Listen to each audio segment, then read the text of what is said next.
Good enough.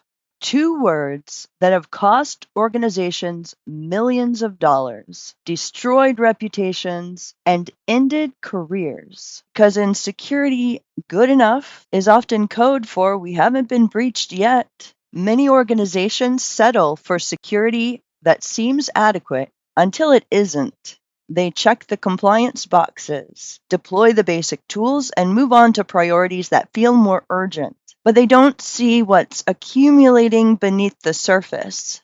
Hidden costs that compound over time until they become impossible to ignore, until they're beating down your door. This lesson is for exposing the true economics of underinvestment in security and revealing why minimum viable security often becomes maximum probable liability. The 19th century thinker John Ruskin is stated to have said it's unwise to pay too much, but it's worse to pay too little. When you pay too much, you lose a little money, that's all. When you pay too little, you sometimes lose everything, because the thing you bought was incapable of doing the thing it was bought to do.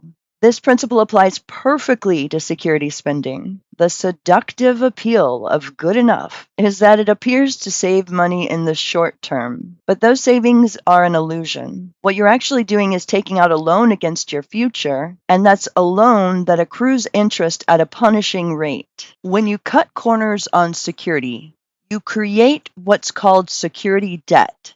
Just like technical debt in software development, security debt compounds. Every vulnerability you don't patch, every system you don't upgrade, every training program you skip, they all add to a balance that will eventually come due.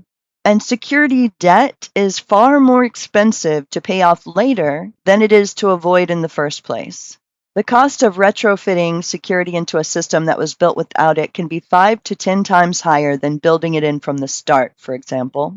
So we're going to call it the good enough trap, and we want to look for telltale warning signs that your organization has fallen into the good enough trap. One of those warning signs, watch for growing vulnerability backlogs. When your list of known but unpatched vulnerabilities keeps getting longer, you are accumulating debt. Every item on that list is a door you've left unlocked, hoping no one tries the handle. Another warning to look for is the age of your systems. Outdated systems become harder and more expensive to protect over time. You're setting yourself up for eventual big-time trouble. They stop receiving security updates, they cannot support modern security tools, and they become islands of risk inside your environment. Another area to look for is talent retention. Security professionals want to work for organizations that take security seriously. Honestly, it's really stressful when you're working for an organization that is not taking security seriously, particularly if you're in the cybersecurity department. So if you see your good people are leaving for competitors, you need to ask yourself why. Organizations with good enough culture struggle to attract and retain the expertise that they need. Another warning sign you want to look for is noticing the gap between your security posture and evolving threats. Because threats don't stand still. If your defenses aren't advancing, you're falling behind. The gap between where you are and where you need to be widens every day you defer investment.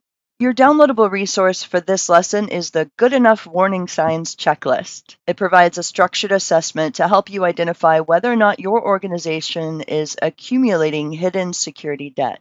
The fact that security debt compounds is what makes it so dangerous. Let's say you defer a security investment this year to save $100,000. You might feel like that's a win, but next year the cost to implement that same capability has increased because your systems are now a year more complex. Meanwhile, you've accumulated additional vulnerabilities that need to be addressed alongside the original investment. The year after that, the gap is even wider. Cost to catch up isn't linear, it's exponential. What would have cost $100,000 in year one might cost $300,000 by year 3, plus the cost of remediating any incidents that occurred in the meantime. Some organizations reach a point where the cost to catch up is so high they cannot even afford it. And then they're trapped in a cycle of perpetual underinvestment, constantly putting out fires but never able to get ahead of them. And there's a competitive dimension as well. While you're falling behind, your competitors who invested proactively are pulling ahead. Depending on your industry or the type of business that you're running, your competitors might be winning the enterprise deals that require strong security certifications. They may be entering regulated markets you cannot access, and they're likely attracting the talent that leaves your organization. So, how do you break the cycle? How do you make the case for proactive security spending before reactive costs force the issue? Start by calculating the true cost of deferral. Don't just look up what you'll save this year. Look at what it will cost to catch up in 3 years, to catch up in 5 years. Include the probability weighted cost of incidents that could occur in that window. Then reframe the conversation. Security investment isn't a cost, it's insurance against much larger losses. And it's a prerequisite for growth, and it's a competitive advantage. Also, present tiered options. Show leadership what good enough actually costs over time versus what strategic investment looks like. Make the hidden cost visible. So use the good enough warning signs checklist to assess where your organization stands. Because the question isn't whether security debt will come due, it's whether you'll be prepared when it does.